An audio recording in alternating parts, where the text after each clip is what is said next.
Hallelujah, oh hallelujah, Hosanna au plus haut des cieux.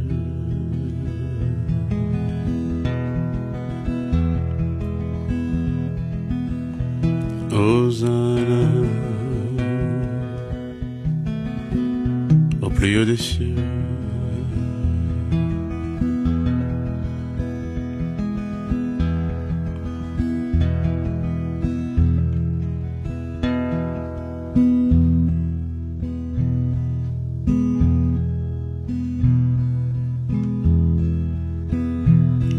Marapaborosidia babo.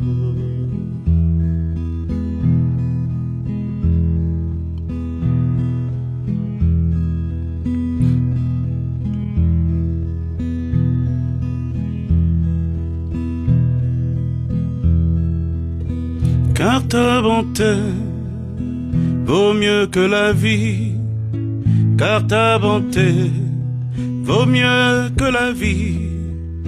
Mes lèvres célèbrent tes louanges, car ta bonté vaut mieux que la vie. Car ta bonté vaut mieux que la vie, car ta bonté vaut mieux que la vie. Mes lèvres célèbrent tes louanges, car ta bonté vaut mieux que la vie. Car ta bonté vaut mieux que la vie, car ta bonté vaut mieux que la vie. Mes lèvres célèbrent tes louanges, car ta bonté vaut mieux que la vie.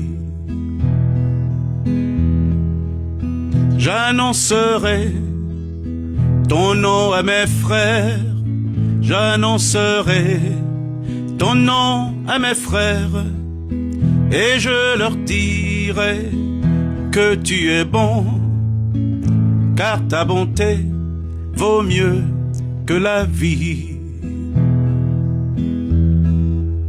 J'annoncerai ton nom à mes frères, j'annoncerai ton nom à mes frères, et je leur dirai que tu es bon, car ta bonté vaut mieux que la vie.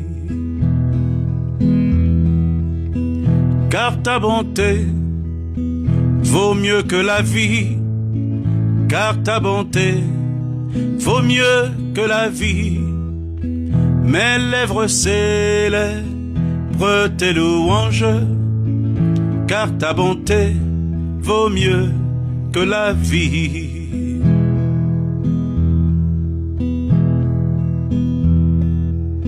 Je lèverai mes mains en ton nom, je lèverai mes mains en ton nom, je te bénirai toute ma vie, car ta bonté vaut mieux que la vie. Je lèverai mes mains en ton nom, je lèverai mes mains en ton nom, je te bénirai toute ma vie, car ta bonté vaut mieux que la vie. Car ta bonté vaut mieux que la vie, car ta bonté, Seigneur, vaut mieux que la vie. Mes lèvres célèbrent tes louanges, car ta bonté vaut mieux que la vie.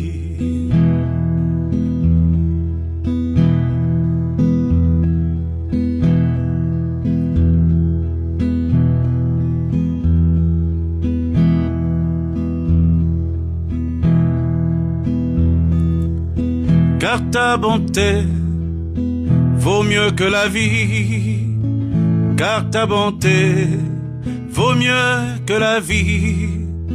Mes lèvres célèbrent tes louanges, car ta bonté vaut mieux que la vie.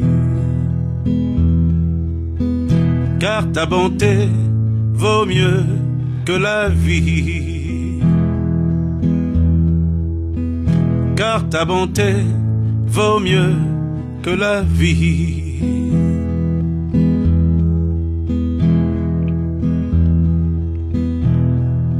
Oh, que je suis heureux, j'ai trouvé celui que j'aime. Oh, que je suis heureux, il est là dans mon cœur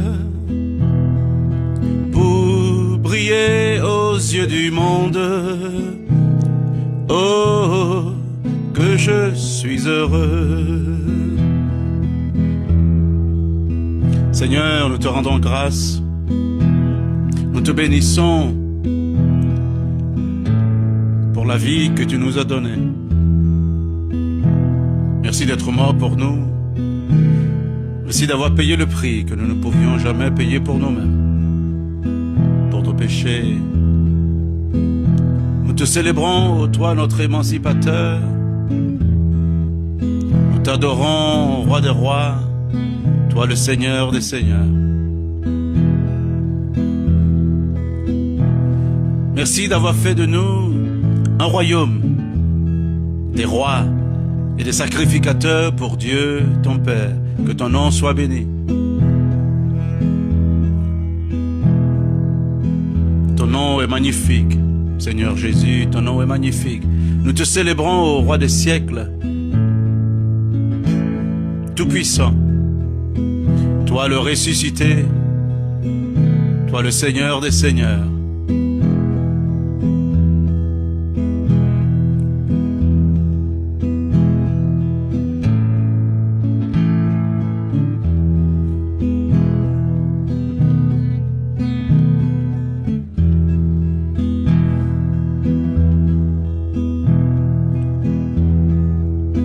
Car ta bonté vaut mieux que la vie, car ta bonté vaut mieux que la vie.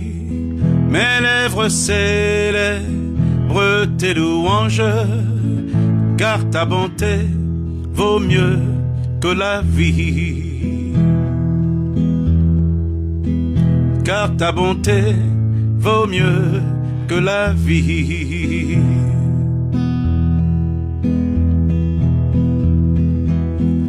Je le loue avec ma voix, je le loue avec ma voix, je le loue avec ma voix, je le loue avec ma voix. S'il me manque la voix, je le loue avec mes mains.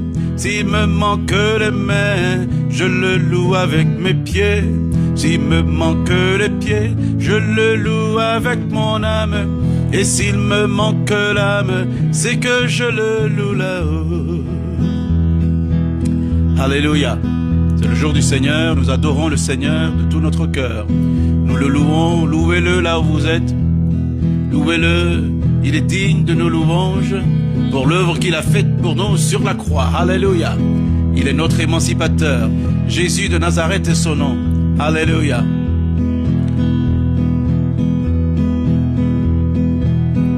Je le loue avec ma voix. Je le loue avec ma voix, je le loue avec ma voix, je le loue avec ma voix. S'il me manque la voix, je le loue avec mes mains. S'il me manque les mains, je le loue avec mes pieds. S'il me manque les pieds, je le loue avec mon âme. Et s'il me manque l'âme, c'est que je le loue là-haut. Et s'il me manque l'âme, c'est que je le loue là-haut. Vous savez, lorsque les enfants louaient le Seigneur à son entrée à Jérusalem, les sacrificateurs, les pharisiens lui disaient « Fais taire ces enfants ». Alors le Seigneur a dit « S'ils se taisent, les pierres loueront le Seigneur ». Alléluia. C'est une opportunité pour nous de louer le Seigneur, vous savez. Là où vous êtes, louez Dieu. Louez le Seigneur, il habite, il siège au milieu des louanges de son peuple. Peu importe si vous chantez dans la gamme ou pas, le Seigneur prend plaisir à la louange qui vient du cœur. Alléluia. Alors louons le Seigneur, adorons-le. Je le loue avec ma voix, je le loue avec ma voix, je le loue avec ma voix, je le loue avec ma voix. S'il me manque la voix, je le loue avec mes mains. S'il me manque les mains, je le loue avec mes pieds. S'il me manque les pieds, je le loue avec mon âme. Et s'il me manque l'âme, c'est que je le loue là-haut. Et s'il me manque l'âme, c'est que je le loue là-haut. Louons le Seigneur notre Dieu. Bénissons le nom du Tout-Puissant. Célébrons à jamais notre Roi. Amen, Alléluia. Louons le Seigneur notre Dieu. Bénissons le nom du Tout-Puissant. Célébrons à jamais notre Roi. Amen, Alléluia. Louons le Seigneur notre Dieu. Bénissons le nom du Tout-Puissant. Célébrons à jamais notre Roi. Amen, Alléluia. Jésus est roi, donnons-lui la gloire. Jésus est roi, donnons-lui la gloire. Jésus est roi, racontons l'histoire, notre Dieu est roi. Jésus est roi, donnons-lui la gloire. Jésus est roi, donnons-lui la gloire. Jésus est roi, racontons l'histoire, notre Dieu est roi. Devant le roi des rois, nous nous sommes prosternés, lui rendant hommage et honneur. Devant le roi des rois, nous nous sommes prosternés, lui rendant hommage et honneur. Lui rendant hommage et honneur. Jésus est roi, donnons-lui la gloire. Jésus est roi, donnons-lui la gloire. Jésus est roi, racontons l'histoire, notre Dieu est roi. Devant le roi des rois, nous nous sommes prosternés, lui rendant hommage et honneur. Devant le roi des rois, nous nous sommes prosternés, lui rendant hommage et honneur. Lui rendant hommage et honneur. Alléluia. Oh, Alléluia. Alléluia.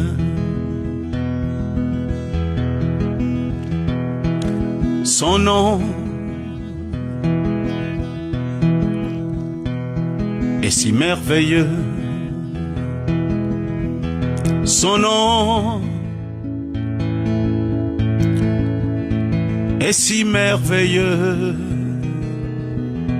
Son nom est si merveilleux. Jésus, mon Seigneur. Son nom est si merveilleux. Son nom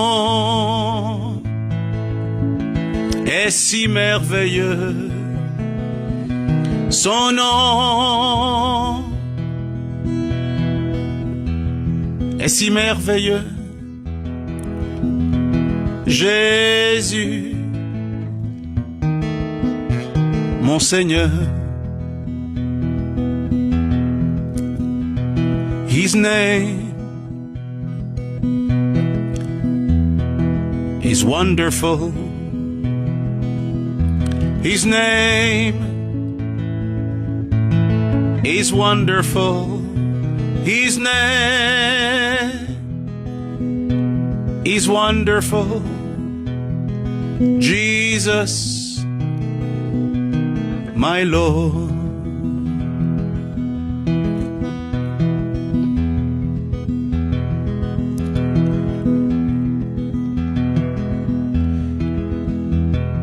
Seigneur, tu prends plaisir à la louange et à l'adoration qui est faite du fond du cœur. Nous voulons, ô notre Dieu, que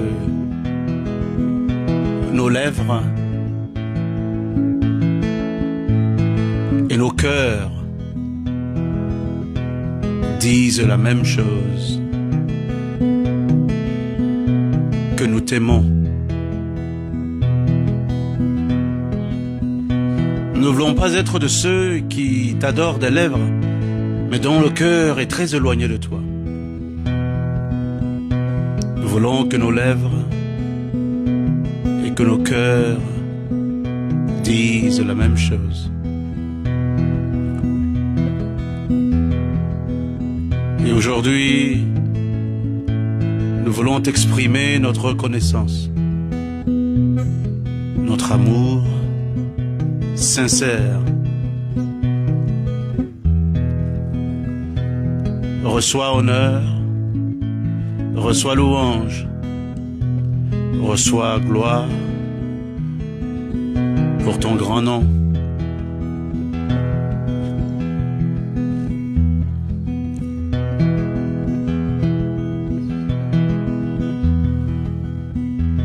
Ton nom est si merveilleux, ton nom est si merveilleux, ton nom est si merveilleux, Jésus, mon Seigneur.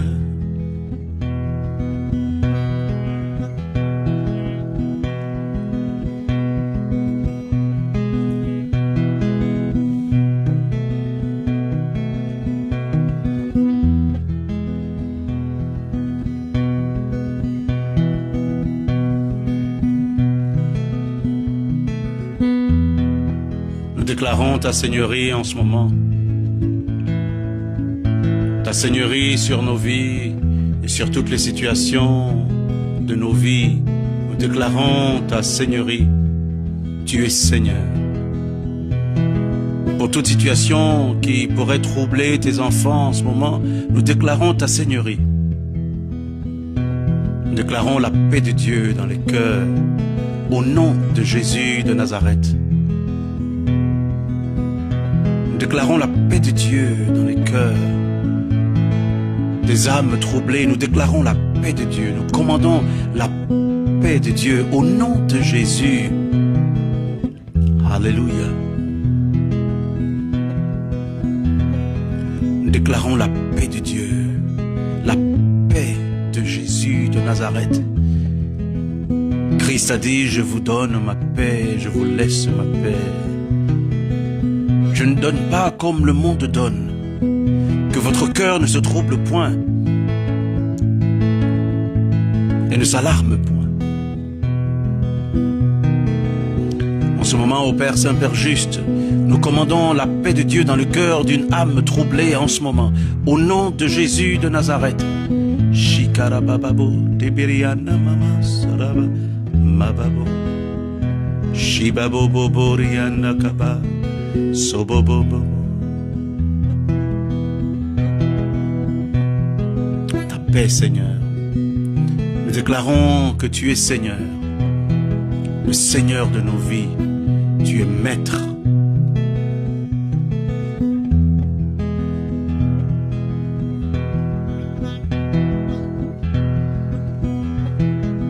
Tu es le Dieu puissant. Tu es maître de toutes choses. Ton nom est merveilleux, Jésus, mon Seigneur.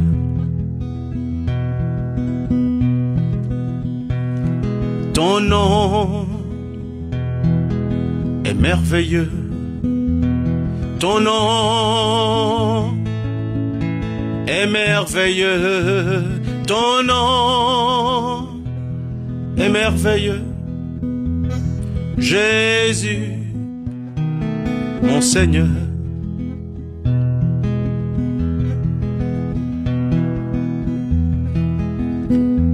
Levez les mains là où vous êtes. Si vous avez un besoin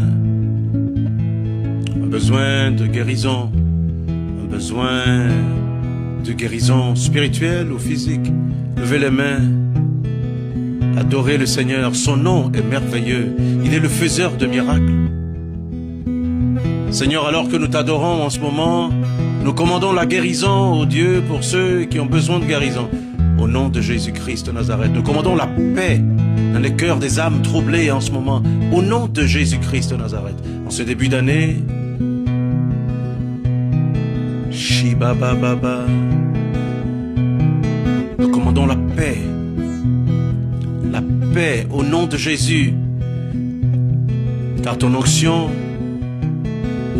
ôte les fardeaux et brise les jougs. En ce moment, oh Dieu, nous commandons que les jougs soient brisés de la vie de quelqu'un, que les fardeaux soient ôtés au nom de Jésus. Shiba Baba Baba Baba, Shiba Baba Baba Baba Baba. Nous déclarons que tu es Seigneur.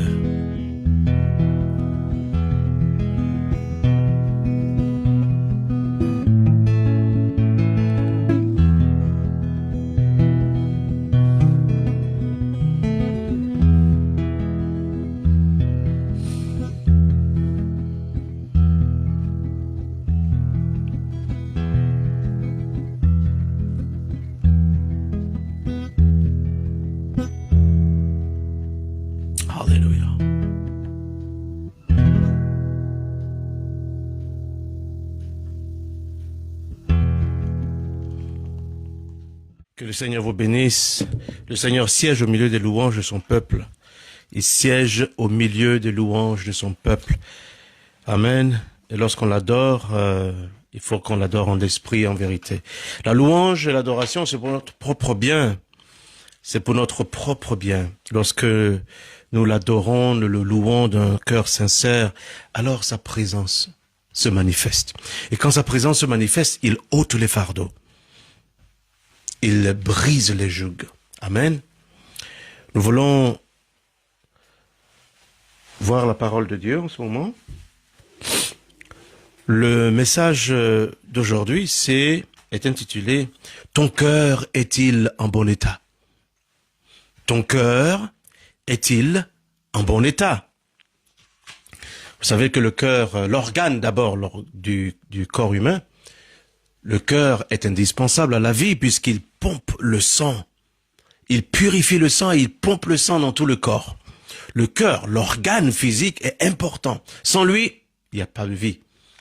Il n'y a pas de vie parce que le corps n'est pas oxygéné. Vous savez que le sang transporte l'oxygène dans tout le corps. Et c'est le cœur qui pompe le sang. Le rôle du cœur dans le corps humain est indispensable et central. Autant le cœur, l'organe du corps humain est central, autant le cœur spirituel, qui est le siège de toute chose dans l'être humain, est important. Il est central. Ton cœur est-il en bon état? Dis à quelqu'un, ton cœur est-il en bon état? Ton cœur est-il en bon état? Je voudrais que nous lisions la parole de Dieu. Nous allons commencer. Hallelujah. Glory to God. Nous allons lire un passage de la Bible qui est si important. La Bible elle-même, la parole de Dieu est importante. Elle est nécessaire pour notre vie.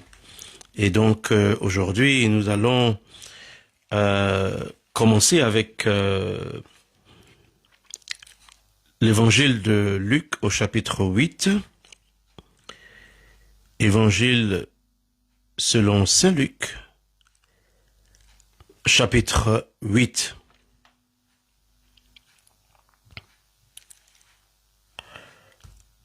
Et nous allons lire à partir du verset 4.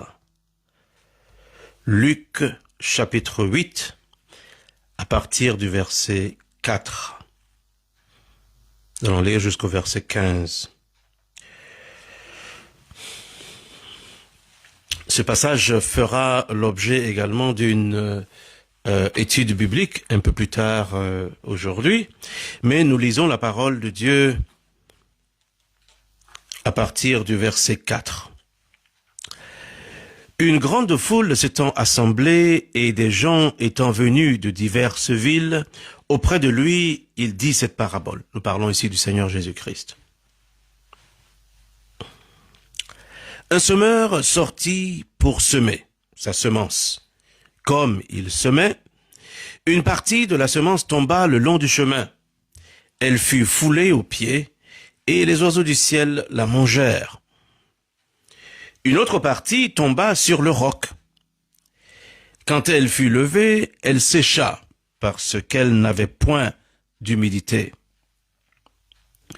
Une autre partie tomba au milieu des épines. Les épines crurent avec elle et l'étouffèrent. Une autre partie tomba dans la bonne terre. Quand elle fut levée, elle donna du fruit au centuple. Après avoir ainsi parlé, Jésus dit à haute voix, « Que celui qui a des oreilles pour entendre, entende. » Verset 9. Ses disciples lui demandèrent ce que signifiait cette parabole. Il répondit, « Il vous a été donné de connaître les mystères du royaume de Dieu, mais pour les autres, cela leur est dit en parabole, afin qu'en voyant, ils ne voient point, et qu'en entendant, ils ne comprennent point. » Verset 11. Voici ce que signifie cette parabole. La semence, c'est la parole de Dieu. Ceux qui sont le long du chemin, ce sont ceux qui entendent, puis le diable vient et enlève de leur cœur la parole, de peur qu'ils ne croient et soient sauvés. Ceux qui sont sur le roc, ce sont ceux qui, lorsqu'ils entendent la parole, la reçoivent avec joie, mais ils n'ont point de racines. Ils croient pour un temps et ils succombent au moment de la tentation. Verset 14. Ce qui est tombé parmi les épines, ce sont ceux qui, ayant entendu la parole, s'en vont, la laissent étouffer par les soucis, les richesses et les plaisirs de la vie, et ils ne portent point de fruits qui viennent à maturité. Verset 15. Ce qui est tombé dans la bonne terre, ce sont ceux qui, ayant entendu la parole avec un cœur honnête et bon, la retiennent et portent du fruit avec persévérance.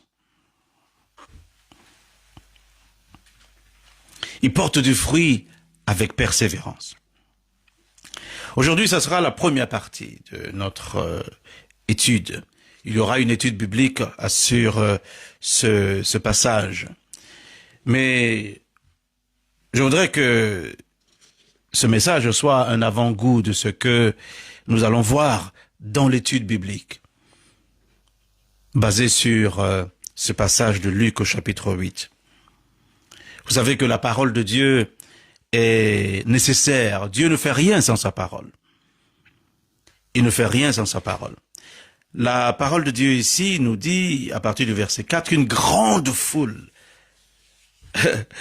s'étant rassemblée et des gens étant venus de diverses villes auprès de lui, auprès de Jésus, il dit cette parabole. Il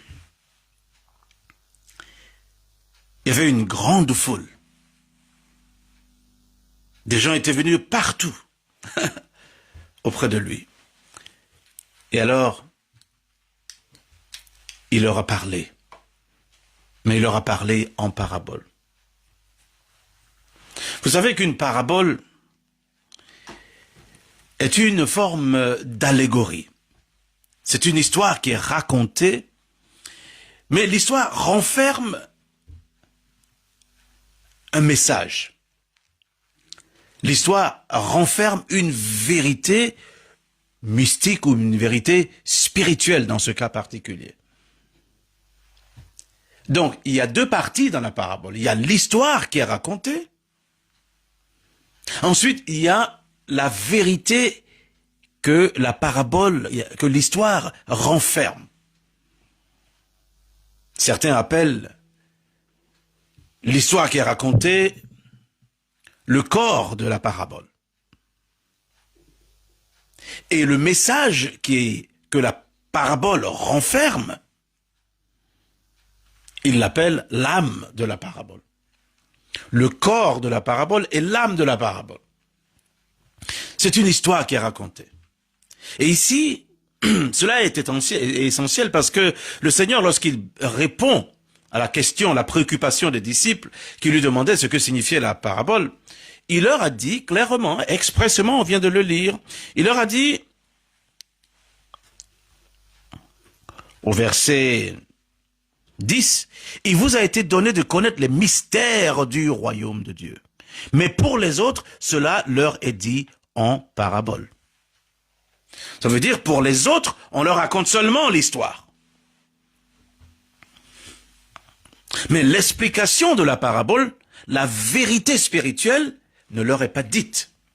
Mais à vous, il a été donné de connaître les mystères du royaume.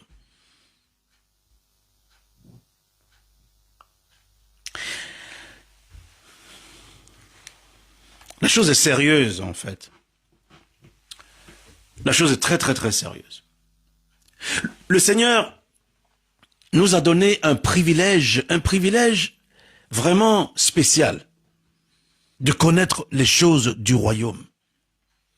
La Bible dit que même les anges désirent porter le regard, alors que le Saint-Esprit, par l'Église, fait connaître les mystères du royaume de Dieu. Les anges qui sont au ciel apprennent de l'Église. L'Église qui elle-même est inspirée par le Saint-Esprit pour révéler les mystères du royaume de Dieu. Quel privilège que Dieu nous a donné, nous a fait. Nous qui, la Bible dit, qui jadis n'étions même pas un peuple, nous sommes devenus le peuple de Dieu. Et le Saint-Esprit habite en nous. Et le Saint-Esprit, par l'Église, par nous, révèle à l'univers tout entier les mystères du royaume de Dieu. À nous qui sommes poussière, qui sommes sur la terre. On n'est pas encore allé au ciel, mais sur la terre, nous sommes ceux qui avons été choisis, sélectionnés. Nous sommes l'Église, l'Ecclesia, ceux qui ont été sélectionnés, ceux qui ont été appelés, mis à part, pour être saints pour Dieu. Non pas parce que nous avions fait quelques œuvres de justice, non. Nous qui jadis n'étions pas un peuple, nous étions, la Bible dit que nous étions ennemis de Dieu. Nous étions ennemis de Dieu. La Bible dit, en ceci, Dieu prouve son amour pour nous. Pendant que nous étions encore ennemis de Dieu, Christ est mort pour des impies.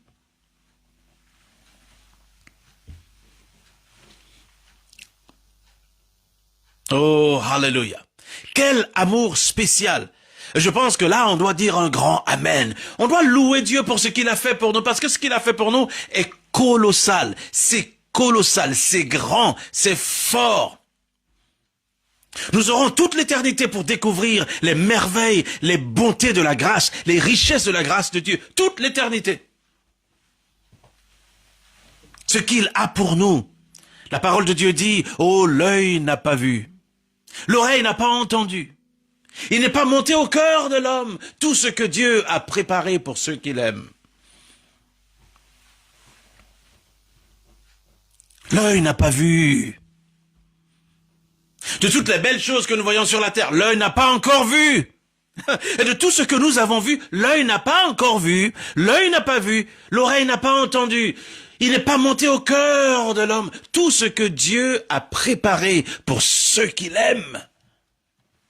Nous aurons toute l'éternité pour découvrir les bontés, les richesses de la grâce de Dieu, de bonté en bonté, de richesse en richesse. La grâce de Dieu est infinie.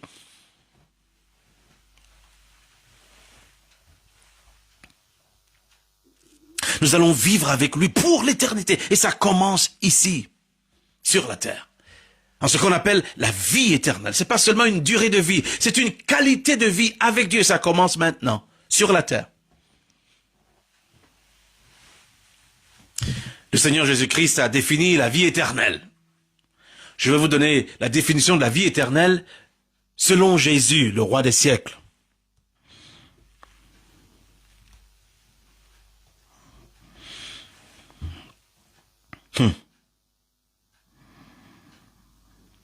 Ça se trouve dans Jean au chapitre 17,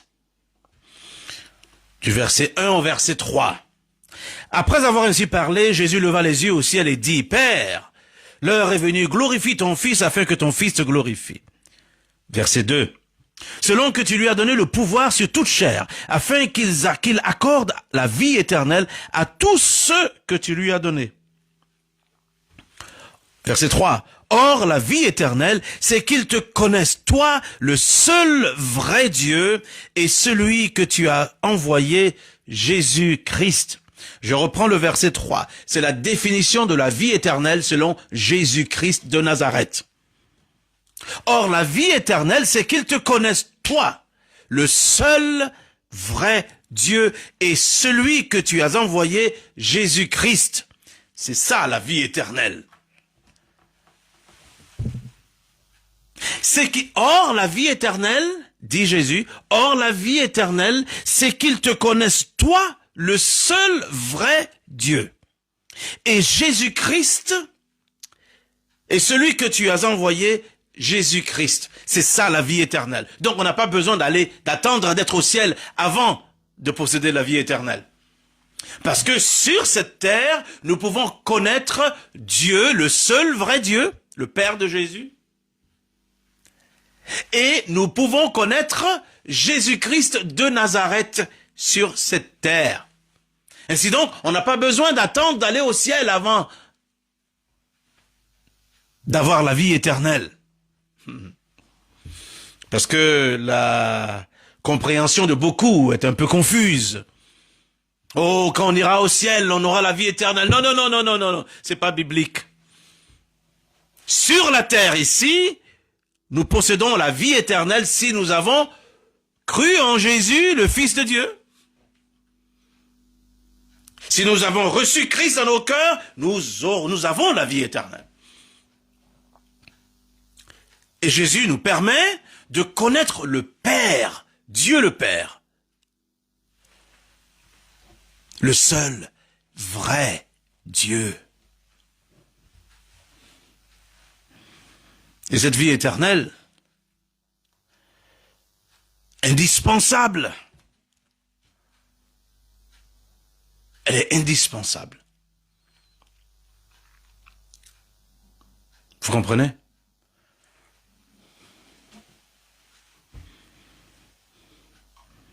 Mais pour posséder cette vie éternelle, nous avons besoin de quelque chose. La parole de Dieu. La parole de Dieu. Le message est très simple. Recevez le Seigneur Jésus-Christ. Repentez-vous de vos péchés. Croyez en Jésus-Christ et vous aurez la vie éternelle. Qualité de vie.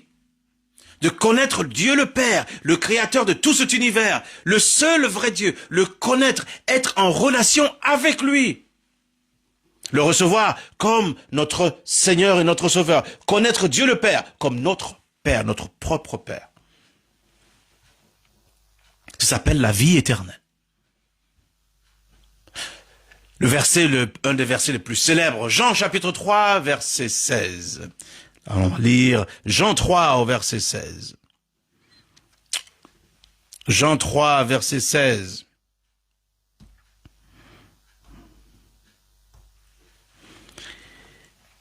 Car Dieu a tant aimé le monde qu'il a donné son Fils unique, afin que quiconque croit en lui ne périsse point, mais qu'il ait la vie éternelle.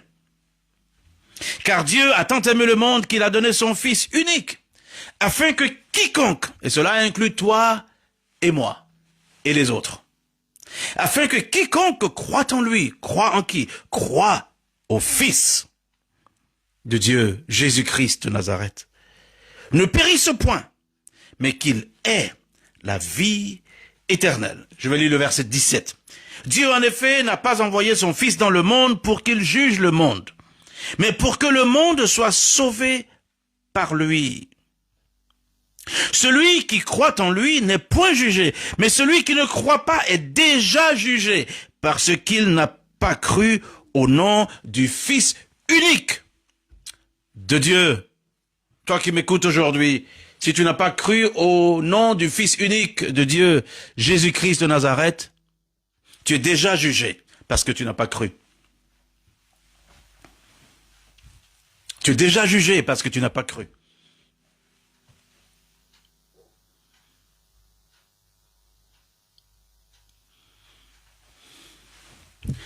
En fait, c'est pas Dieu qui nous juge, c'est la parole elle-même qui nous juge. Tu es déjà jugé parce que tu n'as pas cru au nom du Fils unique de Dieu. Tu es déjà jugé.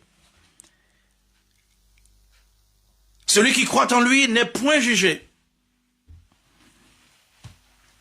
Celui qui croit en Jésus de Nazareth, le Fils unique du Dieu vivant, n'est pas jugé.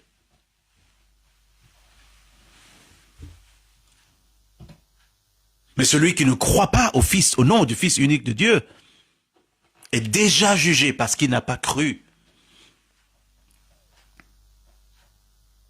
Dieu n'a pas envoyé son Fils pour nous condamner. Jésus-Christ n'est pas venu pour nous condamner. Il est venu pour nous sauver. Il est venu pour nous sauver. Il a pris notre place à la croix. Il a pris notre place. Il a payé le prix qu'on ne pouvait jamais payer pour nos péchés.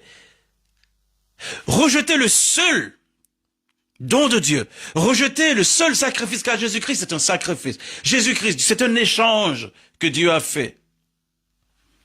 Rejeter Jésus, c'est une tragédie. Rejeter Jésus, c'est la pire des tragédies. Le seul qui vient pour te sauver. L'échange de Dieu, le rejeter, c'est une folie absolue. C'est une folie. C'est une tragédie. Qu'une âme aille en enfer parce qu'elle n'a pas cru au Fils de Dieu, c'est une tragédie.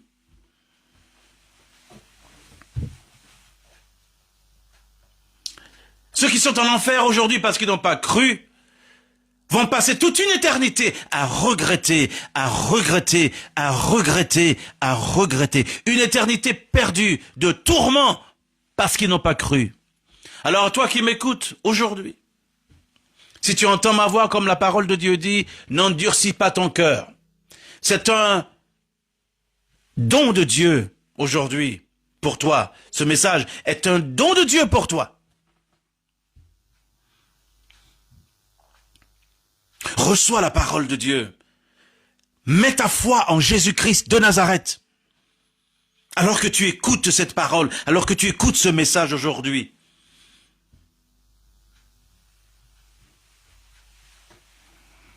La vie éternelle selon Jésus, c'est de connaître Dieu le Père, le seul vrai Dieu, et Jésus-Christ qu'il a envoyé. C'est ça la vie éternelle. Maintenant, comment croire? Croire en quoi? Mais croire en la parole de Dieu qui affirme que Jésus-Christ est le Fils de Dieu. qui affirme que Jésus-Christ est mort et ressuscité d'entre les morts.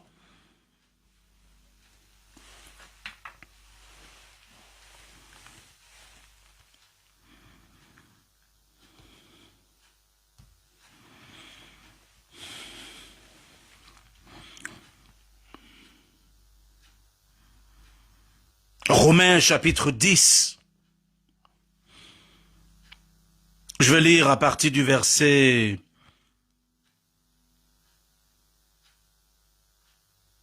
5. En effet, Moïse définit ainsi la justice qui vient de la loi. L'homme qui mettra ces choses en pratique vivra par elles. Mais voici comment parle la justice qui vient de la foi. Ne dis pas en ton cœur, qui montera au ciel, c'est en faire descendre Christ, ou qui descendra dans l'abîme, c'est faire remonter Christ d'entre les morts.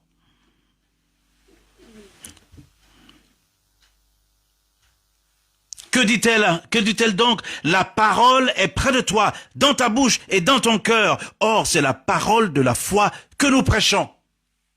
Si tu confesses de ta bouche le Seigneur Jésus, si tu crois dans ton cœur que Dieu l'a ressuscité des morts, tu seras sauvé. Car c'est en croyant du cœur qu'on parvient à la justice, c'est en confessant de la bouche qu'on parvient au salut, selon ce que dit l'Écriture.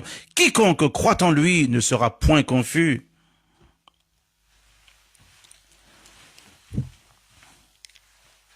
Quelqu'un m'écoute en ce moment qui se dit, mais comment faire pour aller au ciel? Comment faire pour aller au ciel? Qui va venir nous sauver? Non, il y a quelqu'un qui est déjà venu nous sauver. Il s'appelle Jésus-Christ de Nazareth. Dieu l'a envoyé en échange. Le juste pour des injustes. Le juste Jésus pour des injustes que nous sommes. Nous, que nous étions. Le juste pour des impies. Un échange. Il est l'échange de Dieu. Sur la croix, il y a eu un échange. Jésus-Christ a pris notre péché. Il a pris notre péché. Il a pris notre insanité. Il a pris notre péché et nous a donné sa justice. Ceux qui le crucifiaient, qui enfonçaient les clous dans ses mains et dans ses pieds, Jésus a dit à son Père, « Pardonne-leur, car ils ne savent pas ce qu'ils font. » L'échange de Dieu sur la croix. Aujourd'hui, ce message est gratuit pour toi qui m'écoutes et pour moi. Mais ça a coûté la vie de Jésus.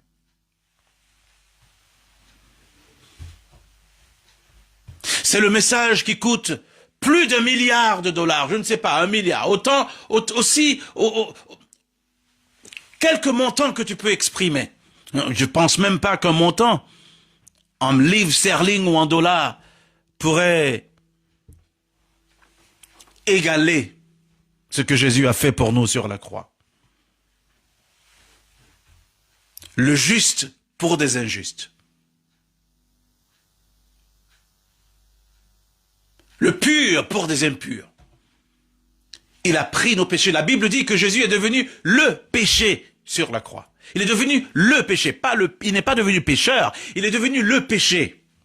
Il a pris sur lui les péchés passés, présents et à venir.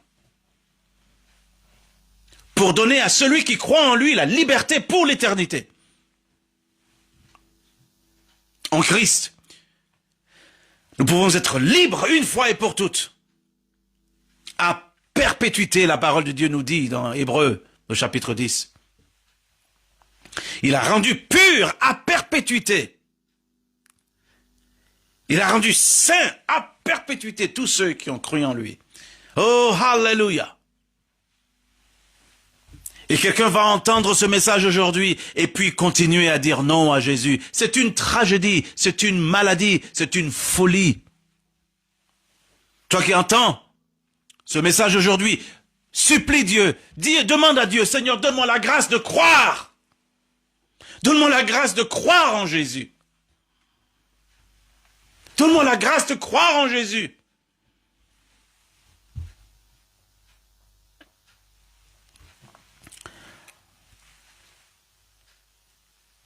En quoi doit-on croire? Ben voilà le message. Il dit, si tu crois dans ton cœur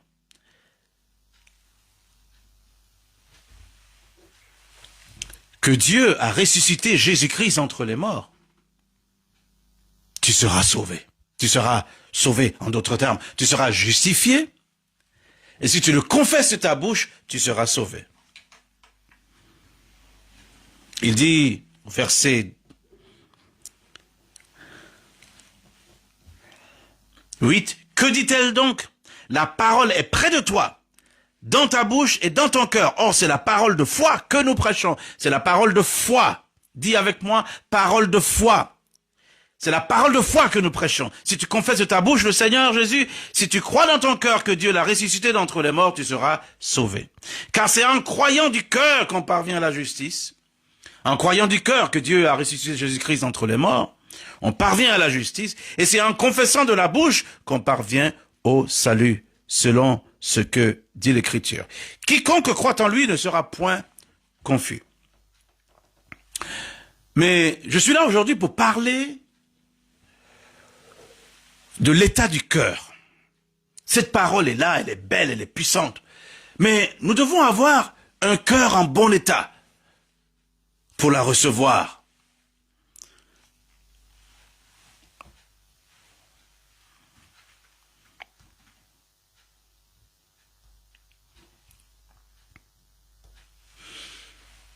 Vous savez, lorsqu'on entend une parole de Dieu,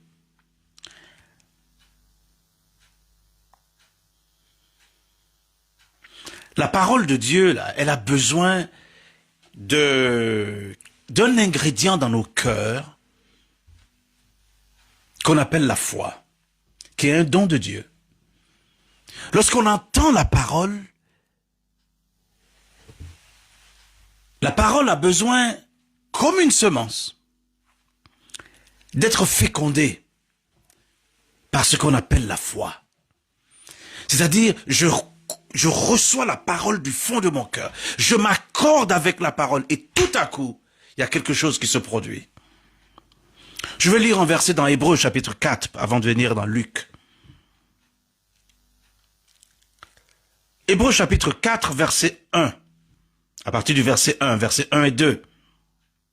Craignons donc, tandis que la promesse d'entrer dans son repos subsiste encore, qu'aucun de vous ne paraisse être venu trop tard.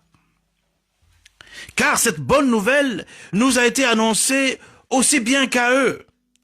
Mais la parole qui leur fut annoncée ne leur servit de rien, parce qu'elle ne trouva pas de la foi chez ceux qui l'entendirent. Vous voyez? Il dit, car cette bonne nouvelle qui nous a été annoncée, aussi bien qu'à eux, c'est-à-dire aux enfants d'Israël, il dit, car cette bonne nouvelle nous a été annoncée aussi bien qu'à eux. Mais la parole qui leur fut annoncée ne leur servit de rien, parce qu'elle ne trouva pas de la foi chez ceux qui l'entendirent. La parole qu'ils ont entendue par le passé ne leur servit de rien. Remarquez, c'est la parole de Dieu. Mais Dieu avait prononcé une parole sur eux, mais la parole ne leur a servi de rien. Pourquoi? Parce que elle n'a pas trouvé de la foi dans les cœurs de ceux qui l'ont entendue.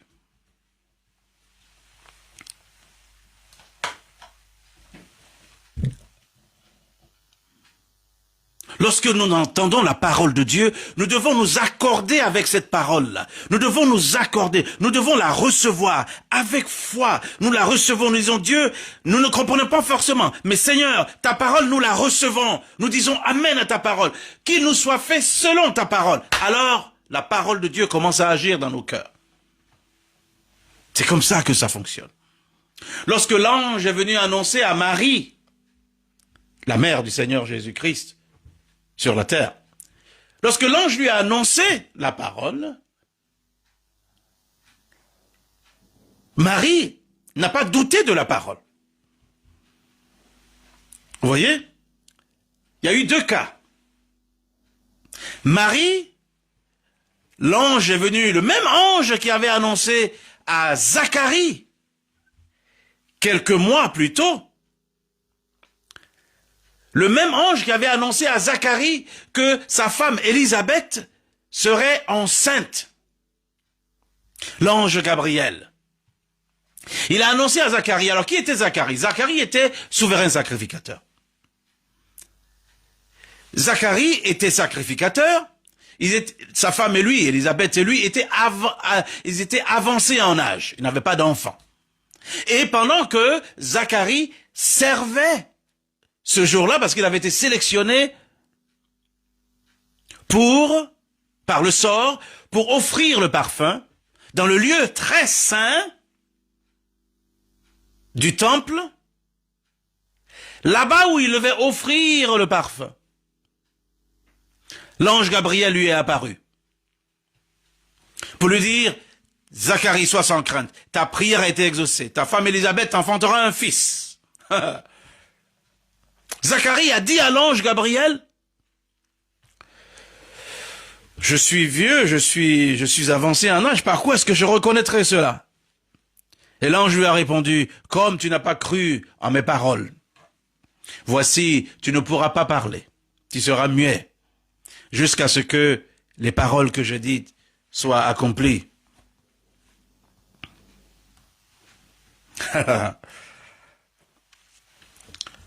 Nous allons faire une étude comparée.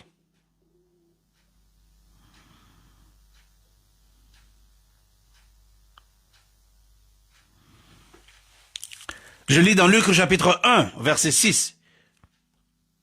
À partir du verset 5. Du temps d'Hérode, roi de Judée, il y avait un sacrificateur nommé Zacharie, de la classe d'Abia. Sa femme était d'entre les filles d'Aaron et s'appelait Élisabeth. Tous deux étaient justes devant Dieu, observant d'une manière irréprochable tous les commandements et toutes les ordonnances du Seigneur. Ils n'avaient point d'enfants parce qu'Élisabeth était stérile et ils étaient l'un et l'autre avancés en âge. Or, pendant qu'il s'acquittait de ses fonctions devant Dieu, selon le tour de sa classe, il fut appelé par le sort, d'après la règle du sacerdoce, à entrer dans le temple du Seigneur pour offrir le parfum. Toute la multitude du peuple était dehors en prière à l'heure du parfum. Alors un ange du Seigneur apparut à Zacharie et se tint debout à droite de l'autel des parfums. Zacharie fut troublé en le voyant et la frayeur s'empara de lui. Mais l'ange lui dit: ne crains point, Zacharie, car ta prière a été exaucée. Ta femme Élisabeth t'enfantera un fils et tu lui donneras le nom de Jean. Il sera pour toi un sujet de joie et d'allégresse. Et plusieurs se réjouiront de sa naissance, car il sera grand devant le Seigneur. Il ne boira ni vin, ni liqueur enivrante, et il sera rempli de l'Esprit Saint dès le sein de sa mère. Il ramènera plusieurs des fils d'Israël au Seigneur, leur Dieu. Il marchera devant Dieu avec l'esprit et la puissance d'Élie pour ramener les cœurs des pères vers les enfants et les rebelles à la sagesse des justes, afin de préparer au Seigneur un peuple bien disposé. Verset 18. Zacharie dit à l'ange: à quoi reconnaîtrai-je cela? Car je suis vieux et ma femme est avancée en âge. L'ange lui répondit: je suis Gabriel. Je me tiens devant Dieu. J'ai été envoyé pour te parler et pour t'annoncer cette bonne nouvelle. Et voici, tu seras muet et tu ne pourras parler jusqu'au jour où ces choses arriveront, parce que tu n'as pas cru à mes paroles qui s'accompliront en leur temps. Cependant, le peuple attendait Zacharie, s'étonnant de ce qu'il restait si longtemps dans le temple. Premier cas. Zacharie a douté du message de l'ange Gabriel. Gabriel dit: moi je suis Gabriel, je me tiens devant Dieu. J'ai été envoyé pour t'annoncer cette bonne nouvelle. Regardez.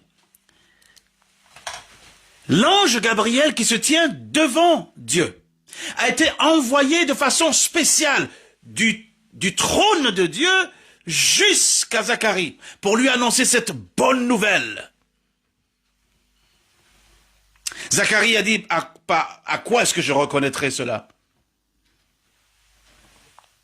L'ange lui a dit, tu seras muet, tu ne pourras pas parler. Jusqu'à ce que cette parole s'accomplisse. Effectivement, Zacharie a essayé de parler, il ne pouvait pas parler. Lorsqu'il est sorti, il était obligé de faire des signes. Les gens ont compris qu'il avait vu une vision. Il ne pouvait pas parler. Sa langue a été déliée le jour où, après la naissance de son fils, sa langue a été déliée. Et il a parlé le jour où les gens étaient rassemblés, on devait donner un nom à l'enfant. Le même ange, quelque temps après, est apparu à une jeune fille, une jeune femme, du nom de Marie. Et le même ange a parlé à Marie.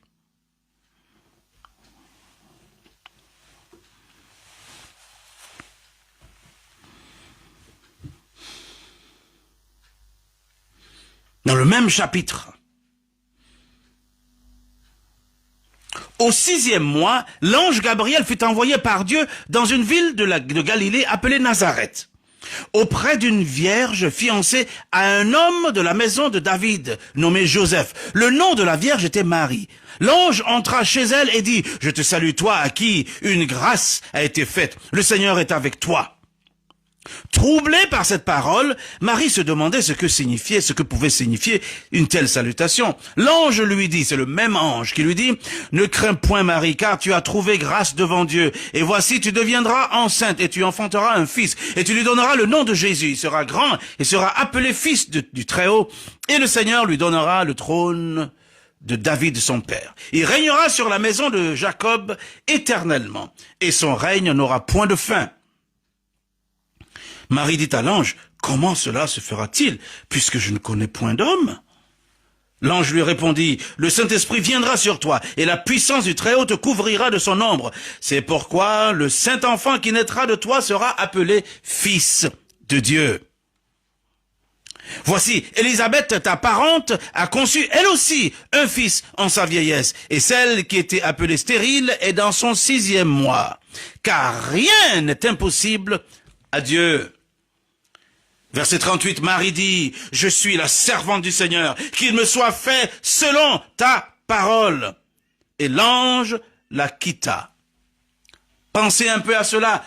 Étude comparée. Zacharie a dit, « Par quoi est-ce que je reconnaîtrai cela ?» Marie a dit, « Je suis la servante du Seigneur, qu'il me soit fait selon ta parole. » Lorsque vous entendez une parole de Dieu, vous n'avez pas forcément besoin de la comprendre en tant que telle. Vous n'avez pas forcément besoin de comprendre la genèse de la parole, etc., etc., ou comment Dieu va accomplir. Vous dites, « Amen, qu'il me soit fait selon ta parole, qu'il me soit fait selon ta parole, qu'il me soit fait selon ta parole, qu'il me soit fait selon ta parole. » Et quand vous dites ça, qu'il me soit fait selon ta parole, la parole de Dieu germe en vous, parce que vous avez associé la foi à la parole. Vous savez, la parole de Dieu, nous avons lu tout à l'heure dans Hébreux chapitre 4, la parole qu'ils ont entendue ne leur servit de rien, parce qu'elle ne trouva point la foi dans leur cœur. Elle ne trouva point la foi dans leur cœur. Alors la parole ne leur servit de rien. Lorsque vous entendez une parole de Dieu, vous devez associer à cette parole la foi. Vous devez recevoir la parole. Seigneur, qu'il me soit fait selon ta parole. Quand vous dites Amen, vous scellez la parole. Ainsi soit-il. Amen, qu'il me soit fait selon la parole. Effectivement, lorsque Marie a dit qu'il me soit fait selon la parole, elle est tombée enceinte. Tombée enceinte. Qu'il me soit fait selon la parole que j'ai entendue. Zacharie l'a pas fait, mais dans la grâce et la miséricorde de Dieu, il a eu sa promesse quand même.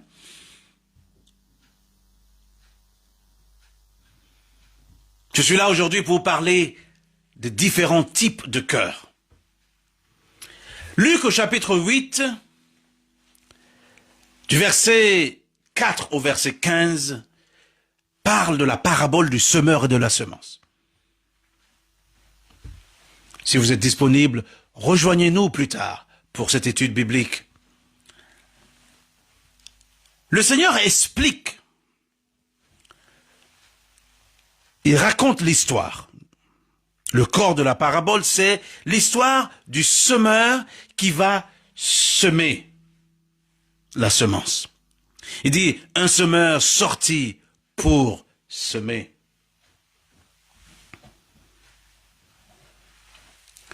Il explique plus tard que la semence, c'est la parole de Dieu. Mais il montre différents scénarios, différents cas de figure. La parole qui est tombée le long du chemin.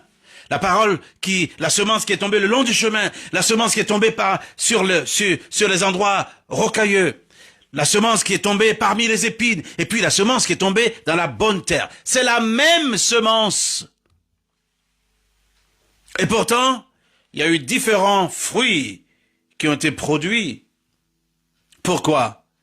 À cause de l'endroit où la semence est tombée. Le Seigneur explique plus tard que, en fait, ces différents endroits, le chemin, les cailloux, les endroits rocailleux, les endroits où il y a les épines, et puis la bonne terre, ce sont différents types de cœurs. Ce sont différents types de cœurs. Ici, ce dont il est question, c'est les différents types de réception de la parole. La façon dont les différentes personnes reçoivent la parole. C'est ça ce dont nous parlons. Ceux qui ont porté du fruit au centuple, ce que le Seigneur qualifie de bonne terre, il explique plus tard que ce sont ceux-là qui... Oh là là, shaka ba ba ba ba ba. Il explique que ceux qui ont reçu, et ça on va aller dans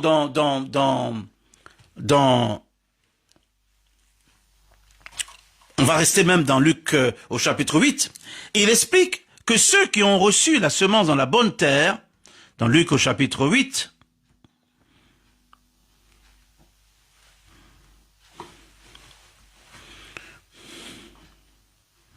Luc au chapitre 8, verset 15. Regardez. Ce qui est tombé dans la bonne terre, ce sont ceux qui, ayant entendu la parole avec un cœur honnête et bon, la retiennent et portent du fruit avec persévérance. Ils ont entendu la parole avec un cœur honnête et bon. Avec un cœur honnête et bon. Le cœur était honnête et le cœur était bon. Ensuite, ils ont porté du fruit avec persévérance. Vous savez ce que c'est qu'un cœur bon? Je vous ai raconté tout à l'heure dans Hébreux chapitre 4, lorsque le Seigneur dit, la parole qui nous a été annoncée également aux enfants d'Israël. Mais il dit que la parole qu'ils ont entendue ne leur a servi de rien. Pourquoi? Parce qu'elle n'a pas trouvé la foi dans leur cœur. Vous savez, ceux qui ont reçu la parole dans la bonne terre, la semence dans la bonne terre, le Seigneur explique que ce sont ceux-là qui ont entendu la parole avec un cœur honnête et bon. Je vais vous parler de la beauté du cœur. Pour cela, je vais vous dire ce que c'est qu'un mauvais cœur selon Dieu. Parce que le contraire de bon, c'est mauvais. Donc, un cœur bon a pour contraire un cœur mauvais. Pour comprendre ce que c'est qu'un bon cœur, nous allons voir ce que c'est qu'un mauvais cœur, selon Dieu. Alors, une fois qu'on a identifié ce que c'est qu'un mauvais cœur, selon Dieu, on pourra comprendre ce que c'est qu'un bon cœur, selon Dieu. Remarquez, ceux qui ont porté du fruit au centuple, ce sont ceux-là qui ont reçu la parole dans un cœur honnête et bon. Allons dans Hébreux au chapitre 3.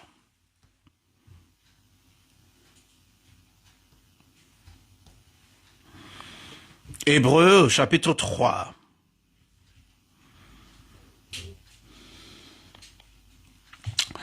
Nous allons lire le verset 12. On va lire les versets 12 et 13. C'est un avertissement. Le Saint-Esprit dit, « Prenez garde, frères, que personne de vous n'ait un cœur mauvais et incrédule, au point de se détourner du Dieu vivant. Mais exhortez-vous les uns les autres chaque jour, aussi longtemps qu'on peut dire aujourd'hui, afin qu'aucun de vous ne s'endurcisse par la séduction du péché. » Il dit, prenez garde, frères, que quelqu'un de vous n'ait un cœur mauvais et incrédule. Un cœur mauvais et incrédule. Un cœur mauvais et incrédule.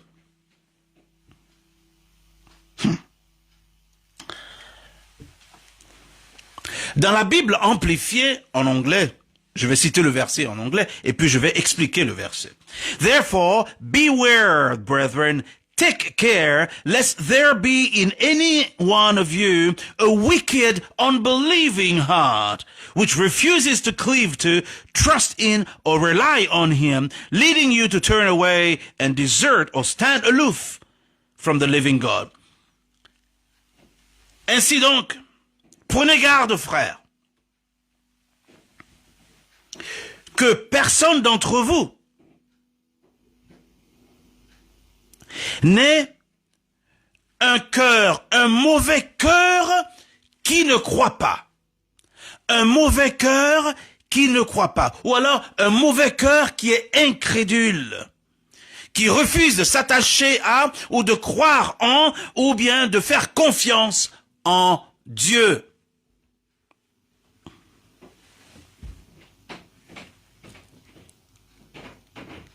Un cœur qui se détourne, un cœur qui se tient à distance, loin du Dieu vivant.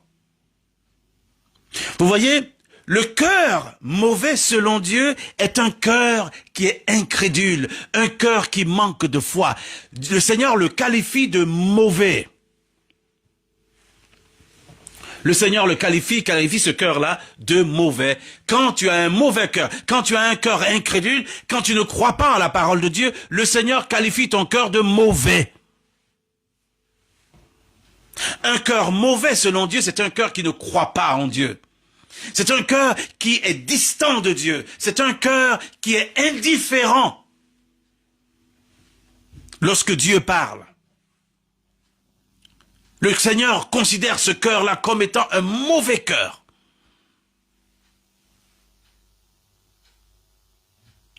Mais selon Luc, au chapitre 8, verset 15, il dit « Ceux qui ont porté du fruit au centuple, ce sont ceux-là qui ont reçu la parole dans un cœur honnête et bon. » Donc un bon cœur, c'est un cœur qui est plein de foi.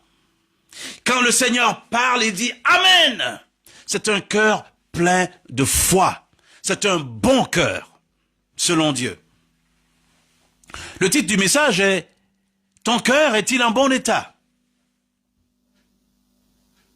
Ton cœur est-il bon?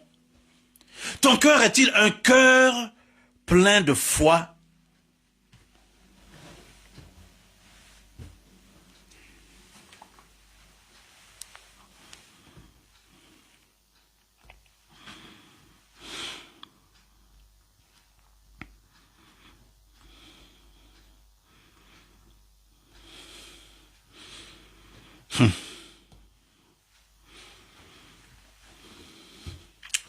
Je veux que nous allions dans Proverbes au chapitre 4.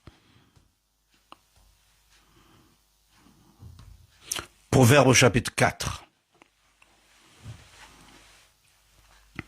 Nous allons lire le verset 23.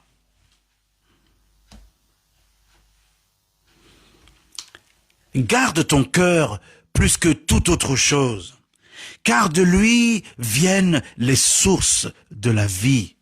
Garde ton cœur plus que toute autre chose, car de lui viennent les sources de la vie.